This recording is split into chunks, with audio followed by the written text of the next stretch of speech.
कैसे निर्वाह करते संबंध का हमारे प्रियालाल श्री विट्ठलनाथ जी ठाकुर जी के प्रति वात्सल्य भाव रखते थे। मेरे लाला पुष्ट मार्गी, वात्सल्य भाव, जैसा भाव करोगे वैसे ही। ये यथा माम प्रपद्यन्ते तास तथैव भजाम्यहम् हम। ठाकुर जी के प्रति इनका पुत्र भाव था। मेरा लाला, जैसे नंद बाबा, ठीक ऐसा ही भाव श्री विट्ठलनाथ गोस्वामी जी का। एक बार श्री श्रीनाथ जी को दूध पवा रहे थे।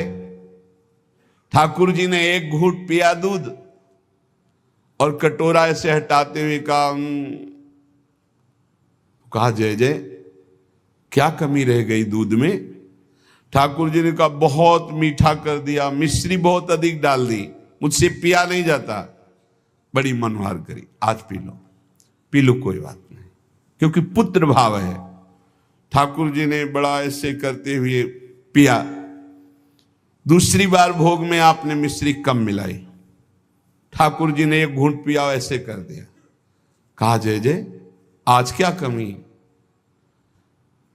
कहा दूध तो एकदम सीठा कर दिया,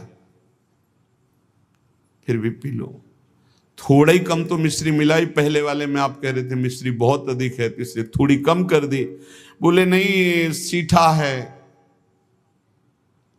पी लो, आप पी लो। बहुत दुलार किया, दूध पी लिया। तीसरी बार जब भोग लगाया तो मिश्री अलग, दूध अलग। लालजू ने कहा आपने ऐसा क्यों किया, मिश्री क्यों नहीं मिलाई? गोसाई जी ने कहा जब मेरे द्वारा मिलाई हुई मिश्री आपको पसंद ही नहीं आती, कभी कह देते हो बहुत मीठा है, कभी कह देते हो सीठा है, तो आज स्वयं मिला लो। तो हंसकर कहा कि हम मिलाने लायक हैं? हम आपके बालक हैं, बालक मिलाना क्या जाने?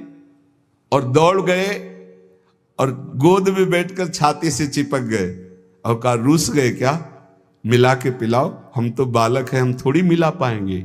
ये था माम प्रपद्यन्ते, वात्सल्य भाव, मेरे पुत्र हो। तो वैसे ही ठाकुर जी गोसाई जी के हृदय से चिपक करके श्री श्रीनाथ जी कहने लगे मैं तो आपका बालक हूं ना।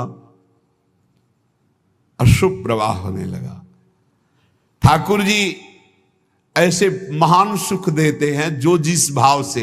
एक दिन मचल गए, सैया रचना करके जब शयन कराने को गए, कहा ये सैया ठीक नहीं है, दूसरी सैया ले आए। ये बिछौना ठीक नहीं है, दूसरा बिछौना ले आए।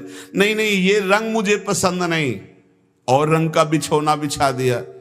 अब कितने बिछौना, कितनी सैयाएं बदल दी लालजू महाराज बार बार। ये ठीक नहीं, ये ठीक नहीं। पसीना पसीना हो गए थे गोसाई जी। गोसाई जी ने कहा कि आपको कौन सी सैया पसंद आएगी, कौन सा बिछौना पसंद आएगा? बोले बताओ, तुम सैया बनो और तुम्हारी छाती पे हम सोएंगे, क्योंकि हम यशोदा मैया की गोद में ही सोते। अगर दिन में कभी अथाई में बाबा के पास गए तो उनके तोंद पे लेट के सोते। तो आप लेटो और आपकी गोद में हम। श्रीनाथ जी, श्री विट्ठलनाथ जी गोस्वामी जी की गोद में जैसे मां की गोद में बच्चा, ऐसे श्रीनाथ जी सोए। एक दिन श्रीनाथ जी के सामने गिरिराज जी से बंदर आया। ऐसे किया, वो जैसे बंदर करते ऐसे। वो बड़ी जोर रो पड़े श्रीनाथ जी, और गोस्वामी जी सेवा में थे। तत्काल गोस्वामी जी के ऐसे गोद में चिपक गए और कहा बंदर मुझे डर लगता है। गोसाई जी ने कहा इस बंदर से डर लगता है?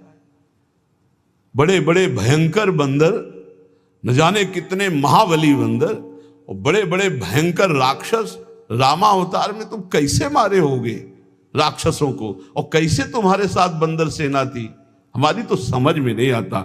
ऐसे कह के मन में पर्वताकार बंदर, महाभयानक राक्षस हो, यहां छोटे से बंदर को देख के चिपक गए और डर करके कहते मुझे बंदर से डर लगता है। जब शयन करने गए तो ठाकुर जी ने शयन में कहा कि देखो गोसाई जी, एक ही भाव रखो, एक म्यान में दो तलवार नहीं होती। यदि पुत्र माना है तो केवल पुत्र मानो, अगर भगवान मानोगे ऐश्वर्य तो फिर पार नहीं पाओगे, हम ऐसा ऐश्वर्य दिखाना शुरू कर देंगे। अगर पुत्र माना है तो केवल पुत्र ही मानो, तो तुम्हारा बेटा बंदर से डरेगा कि नहीं? तो हम वैसे ही डर रहे हैं जैसे बेटा डरता है। और अगर ये कि भगवान ऐश्वर्यशाली, तो फिर पार नहीं पाओगे, हम इतना ऐश्वर्य दिखा देंगे। एक म्यान में दो तलवार नहीं रहती। गोसाई जी जगे एकदम, और श्रीनाथ जी को देखा पास में, तो गले से लगा करके दुलार करते हुए, वात्सल्य भाव। एक दिन चूड़ी पहनाने वाली आई, गोसाई जी ने कहा कि जाओ हमारे घर में जितनी बहुएं हैं सबको चूड़ी पहना दो और पैसा यहां ले लेना आके। आपके 7 पुत्र थे तो 7 बधुएं थी। गोसाई जी ने ये नहीं कहा कि 7 बधुओं को पहना देना, कहा कि मेरी जितनी बहुएं हैं उन सबको चूड़ी पहना दो और पैसा यहां से ले जाना। अब उनकी 7 बहुएं तो चूड़ी पहनी, 8वीं श्री स्वामिनी जी पहुंच गई अपने कर कमल। जे ही उस चूड़ी पहनाने वाली ने श्री जी के कर कमल को देखा, अशुभ प्रवाह, आनंद मूर्ति हमारी प्यारी जो है, अशुभ प्रवाह होने लगी। ऐसा उसको लगने लगा कि आनंद के आवेग में मुझे मूर्छा आ जाएगी। नीलांबर का हल्का सा घूंघट है, मनो मृणाल, मनो कमल लाल, ऐसे सुंदर कर कमल। वो सोच रही इनके कर कमल में पहनाने लायक तो चूड़ियां ही नहीं हमारे पास। श्री जी ने इशारा किया, पहनाओ। किसी तरह वो प्रेम शिथिल होते हुए जैसे जैसे इशारा होता गया वो चूड़ियां पहनाई। बहुत देर तक वह शुभ प्रवाह करती रही। इसके बाद गोस्वामी जी के पास उसको ले जाया गया। गोस्वामी जी ने 7 बहुओं की चूड़ी के कितने पैसे होते, तो उसने कहा 7 नहीं 8। गोसाई जी ने कहा 7 बहुएं, तो तू 8 की बात कैसे कह रही?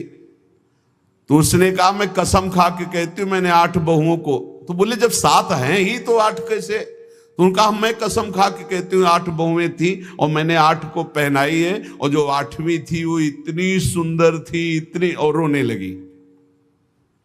गोसाई जी ने कहा कि ऐसा कैसे हो सकता है, चलो इससे झंझट हटे। 8 बहुओं की चूड़ी पहनाने के पैसे दे दिए। जब रात्रि में शयन किया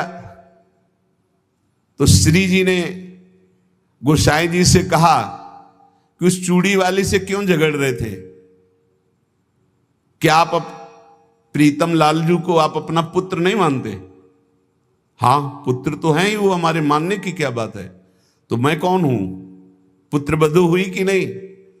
अगर आप कहते 7 बहुओं को पहना दो तो मैं कदापि नहीं जाती। आपने कहा मेरी सब बहुओं को पहना दो, तो 8वीं मैं हूं, मैंने ही धारण। श्री जी के इन वचनों को सुनकर गोसाई जी तत्काल उठे और बैठे बैठे रात भर रोते रहे कि लाडली जू कितनी कृपालु, कितना भाव स्वीकार करने वाली है। एक बार की बात है, किसी विठलनाथ जी श्री ठाकुर जी को भोग लगा रहे थे, तो भोग में एक तिनका देखा। बहुत दुख हुआ कि मेरे सुकुमार लाडले ठाकुर और उनके भोग में इतनी असावधानी बनाने वाले तिनका। बहुत सावधान रहना चाहिए ठाकुर जी का, जब भोग बनाए तो बोलचाल में भी सावधानी रखे, कहीं थूक की छिट्टी ना चली जाए मुख में, ऐसा होता है। तो अगर कभी बात करनी हो तो रसोई से ऐसे करके बात करे, वैसे तो बात कम ही करे, मौन धारण करके बनाए। क्योंकि अगर हम पद जोर जोर से गाएंगे या बात करेंगे तो हमारे मुख से थूक की छिट्टी ठाकुर जी के भोग सामग्री जो बन रही है उसमें गिरना हो सकता है। कितनी सावधानी महापुरुषों के चरित्र से हमें प्राप्त होती। तिनका को देख करके बहुत दुखी हुए और कहा कि आज हम हैं, तब हमारे ठाकुर जी के भोग में तिनका निकला, और कल हमारा शरीर छूट जाएगा तो तुम लोग कैसे हमारे ठाकुर जी की सेवा करोगे? तो मैं आज ही सन्यास धारण करूंगा और विचरण करूंगा, जैसा मनावे वैसा करो। आप इतना कहे तो सब लोग बहुत दुखी हो गए। सबने अनुनय विनय की कि एक बार अपराध क्षमा कर दो, ठाकुर जी के भोग में कभी त्रुटि नहीं होगी। आपने कहा हम परिहास में कभी झूठ नहीं बोलते। हमने कहा सन्यास लेंगे तो अब सन्यास लेंगे, अब हम तुम्हारे बीच में नहीं रहेंगे। श्री ठाकुर जी श्रीनाथ जी से आज्ञा लेने गए। ठाकुर जी ने बहुत उदास होकर के कहा, गोसाई जी एक गेरुआ वस्त्र हमको भी मंगवा दो। बोले आपको क्यों जय जय, आपके पास तो बहुत सुंदर सुंदर पोशाक हैं। बोले हम आपके बिना नहीं रह सकते, अगर आप सन्यास लेंगे तो हम भी सन्यास लेके आपके साथ ही चलेंगे। देखो कैसा प्यार करते। श्रीनाथ जी गोसाई जी से कह रहे कि एक गेरुआ वस्त्र हमको भी मंगा दो, अगर आप सन्यास लोगे तो हम भी सन्यास ले लेंगे। गोसाई जी आपके बिना हम नहीं रह सकते। गोसाई जी ने गले से लगा लिया। तो कहा गले से लगा लिया तो मेरी बात मानो, अब तुम्हें सन्यास नहीं लेना। बोले जैसी आपकी आज्ञा। बोले सेवा में त्रुटि अगर हो रही तो मुझे दुख नहीं तो तुम्हें दुख क्यों हो रहा है? तो बोले तुम्हें दुख हो या ना हो, आप मेरे पुत्र हो, मेरे को दुख होता है कि मेरे लालन के भोग में तिनका कैसे आ गया। भाव समझिए।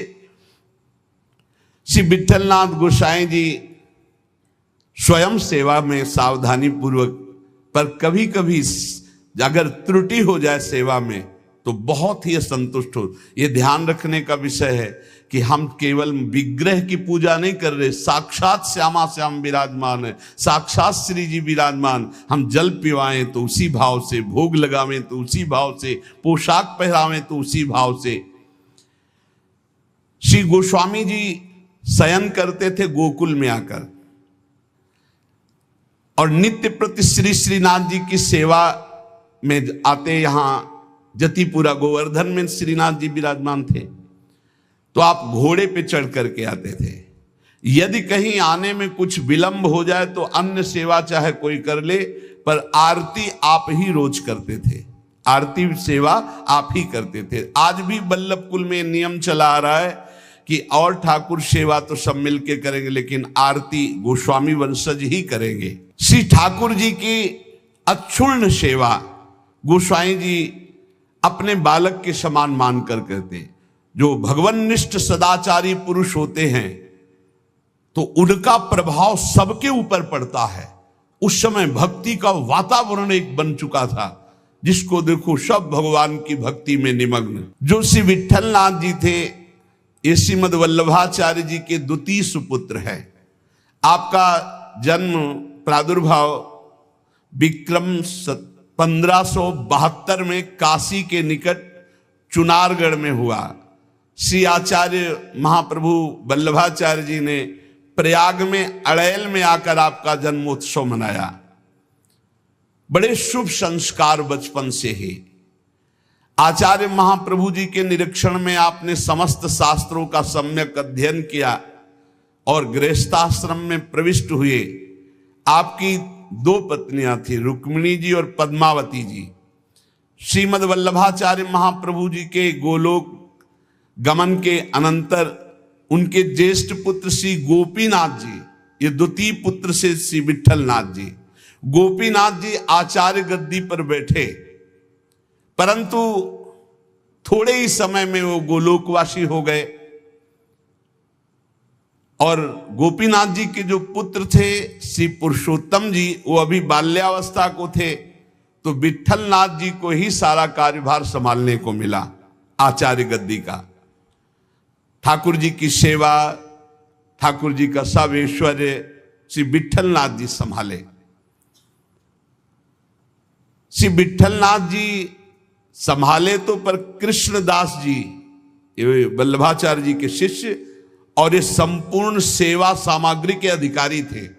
यहां एक बहुत सूक्ष्म विषय निकल के आता है कि कभी गुरु और गुरु वंशज के प्रति थोड़ा भी हे भाव न कर ले, नहीं तो दुर्गति पक्की है, चाहे जितना बड़ा उपासक हो। कृष्णदास जी बहुत बड़े महापुरुष हैं, पूरे श्रीनाथ जी की सेवा के अधिकारी हैं, अधिकारी पदवी नहीं की है।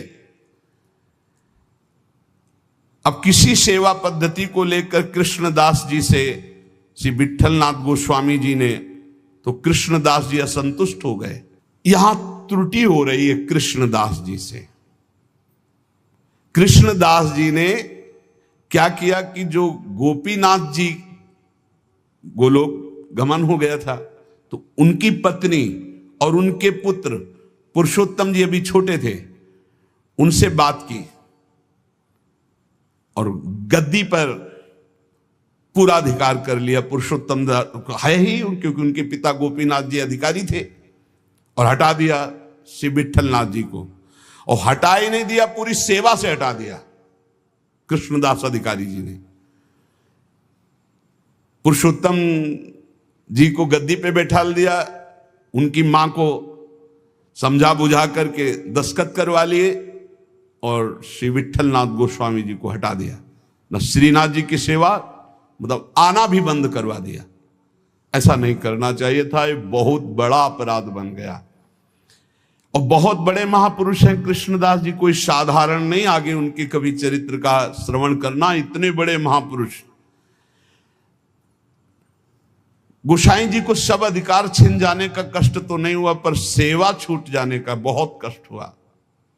और महापुरुषों के हृदय में किसी भी तरह का यदि कष्ट हो गया तो उसे फिर भगवान बर्दाश्त नहीं करते। आपको बहुत क्लेश हुआ, श्रीनाथ जी का दुलार छूट गया, सेवा छुटवा दी कृष्णदास अधिकारी ने।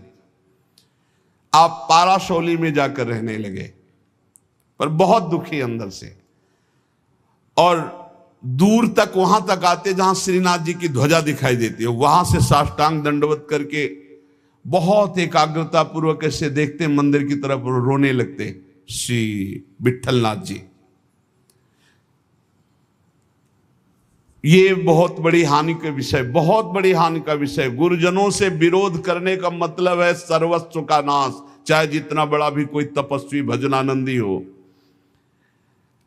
एक श्री रामदास जी भीतरिया, जो ठाकुर जी की सेवा में रहते थे, वो श्री विट्ठलनाथ जी की स्थिति से परिचित थे। वो रोज गुप्त रूप से समय निकालते। यद्यप श्री कृष्णदास जी ने उनको भी मना कर दिया था, पर वो जाते और गोसाई जी को श्री लालजू का बीड़ा प्रसाद देते। बीड़ा प्रसाद आंखों से ऐसे रख करके खूब रुदन करते श्री विट्ठलनाथ जी। ये बहुत बड़ा अपराध है, बहुत बड़ा अपराध। गोसाई जी ठाकुर जी के लिए अपने कर कमल से एक फूलों का हार बनाते और कहते पहना देना जाके, और रोज एक श्लोक दैन्यता का लिखते और कहते ठाकुर जी को सुना देना जाके। श्री रामदास जी नित्य प्रति आकर वो फूलों का हार और ठाकुर जी को एक श्लोक सुनाते, ठाकुर जी को फूलों का हार पहनाते, और ठाकुर जी रोज एक पान की बीड़ी देते जो उनको जाके देते और उनको प्रणाम करते। एक दिन ठाकुर जी ने संदेश में कहा कि गोसाई जी से कह दो मेघ तो समय पर बरसेगा, तुम दुखी क्यों हो रहे हो? मेघ तो समय आने पर बरसेगा, तुम दुखी क्यों हो रहे हो? विट्ठलनाथ जी के सामने जब जाकर रामदास जी ने कहा मेघ तो समय पे बरसेगा, आप दुखी क्यों हो रहे हो? लालन ने ऐसा कहा है। तो विट्ठलनाथ जी ने कहा कि मेघ तो समय पे बरसेगा, पर चातक अपनी टेक पुकार क्यों छोड़ेगा? चातक तो रटता ही रहेगा। बहुत सुंदर बात। अगर चातक अपनी रटन छोड़ दे तो चातक कैसा? मेघ तो समय पे बरसेगा, वो बरसे, लेकिन चातक अपनी रटन नहीं छोड़ सकता। मेरी रटन घटने वाली नहीं, मैं तो रो रो कर आपको पुकारता ही रहूंगा। चातक रटन घटे घट जाई, बढ़े प्रेम सब भांति भलाई। विट्ठलनाथ जी के इस दुख को अकबर बादशाह ने सुना। उसने तत्काल आदेश किया और कृष्णदास जी को बंदी बना के जेल में डाल दिया और गोसाई जी को विरुद्ध आचरण किया, इसलिए उनको कठोर दंड कृष्णदास जी को बादशाह अकबर ने। जब गोसाई जी को ये पता चला तो गोसाई जी ने अन्न जल त्याग दिया और कहा जब तक सम्राट अकबर सादर कृष्णदास जी को, ये देखो महापुरुषों का हृदय, सादर कृष्णदास जी को नहीं छोड़ते तब तक मैं अन्न जल भी नहीं पाऊंगा। जब बादशाह अकबर को ये पता चला कि गोसाई जी ने अन्न जल त्याग दिया तो सादर कृष्णदास जी को पुनः छोड़ दिया।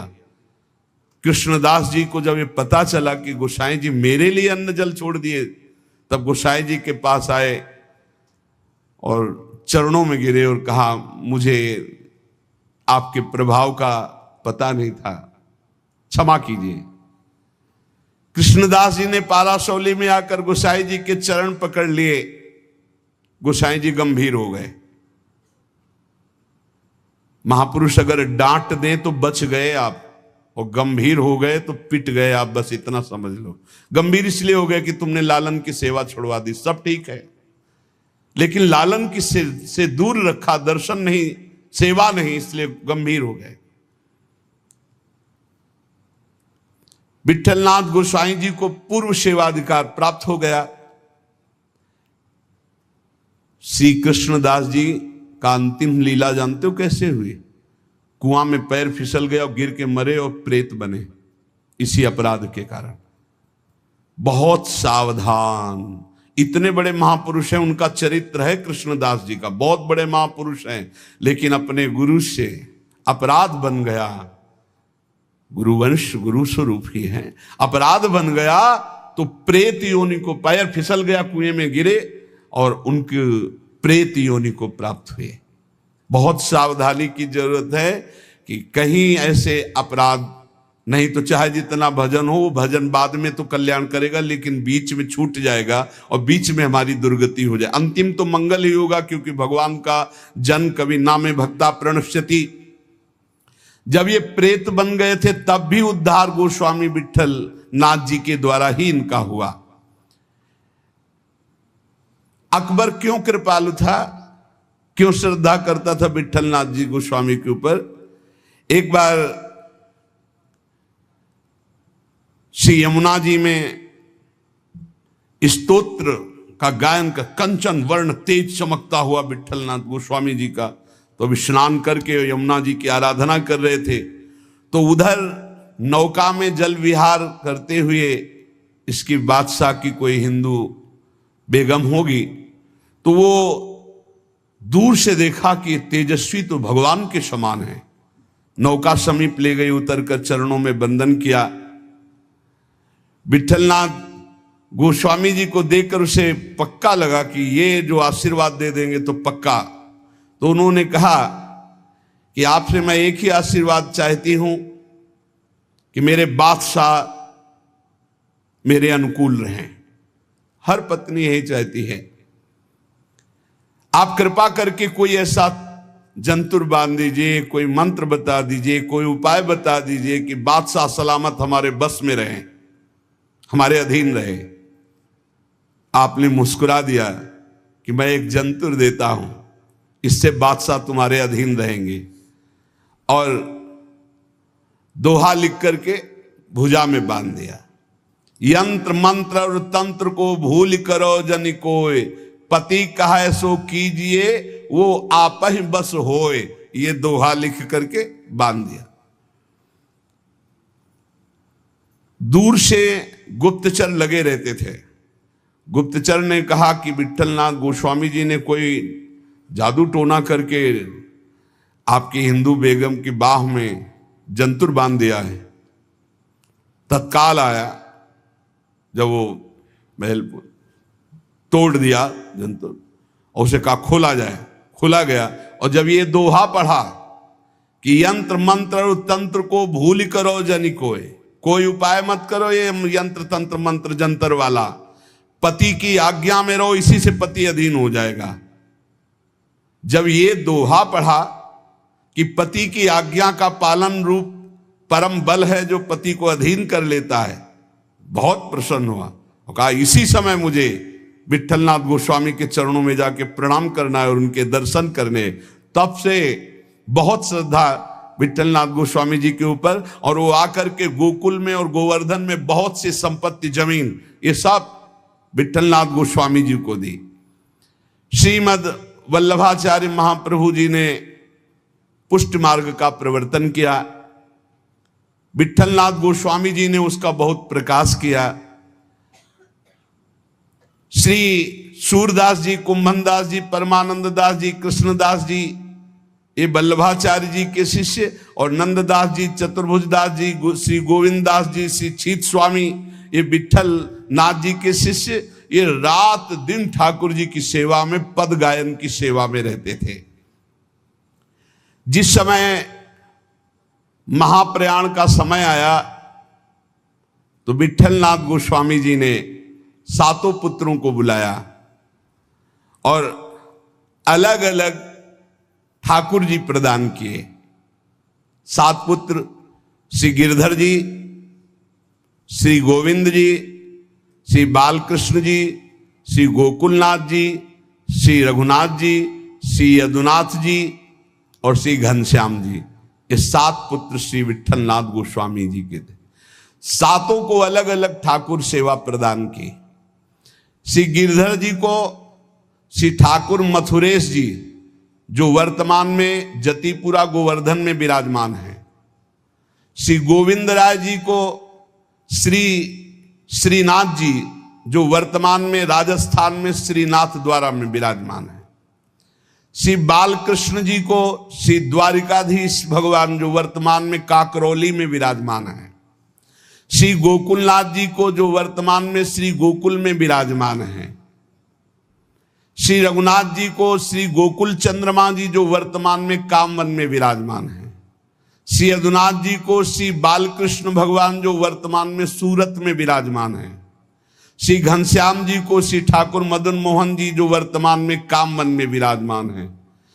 इन सातों पुत्रों को 7 ठाकुर की सेवा प्रदान की और चल अचल संपत्ति का बंटवारा किया और समस्त वैष्णवों को बुलाया और कहा, आज हमें ठाकुर जी बुला रहे अपने धाम में।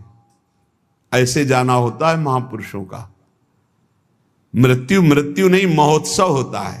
सब वैष्णव जनों को बुलाया और बोले, आज जो है ठाकुर जी बुला रहे हैं अपने निज सेवा में, निज धाम में। इनके पीछे पीछे पुत्र, जो 7 पुत्र थे, वो पीछे पीछे गए। आप चल करके जतिपुर आए, आपने निज कंठ की माला चतुर्थ पुत्र श्री गोकुलनाथ जी के गले में डाल दी और कहा, सब वापस हो जाओ, अब मैं परम धाम जा रहा हूं। और गुफा में प्रवेश करने लगे तो सबसे बड़े पुत्र गिरधर जी ने आपका वस्त्र पकड़ लिया, तो केवल वस्त्र ही हाथ में रहा और आप अंतर्ध्यान हो गए, सदैव भगवान के धाम को गए श्री विठल नाथ गोस्वामी जी। फिर आकाशवाणी हुई कि मेरा जो वस्त्र तुमने पकड़ा, इसी से मुझे अंतिम संस्कार जो होते हैं, वो अंतिम उत्तर क्रिया इसी से संपन्न करो और जैसा हमने आदेश दिया वैसा कहना।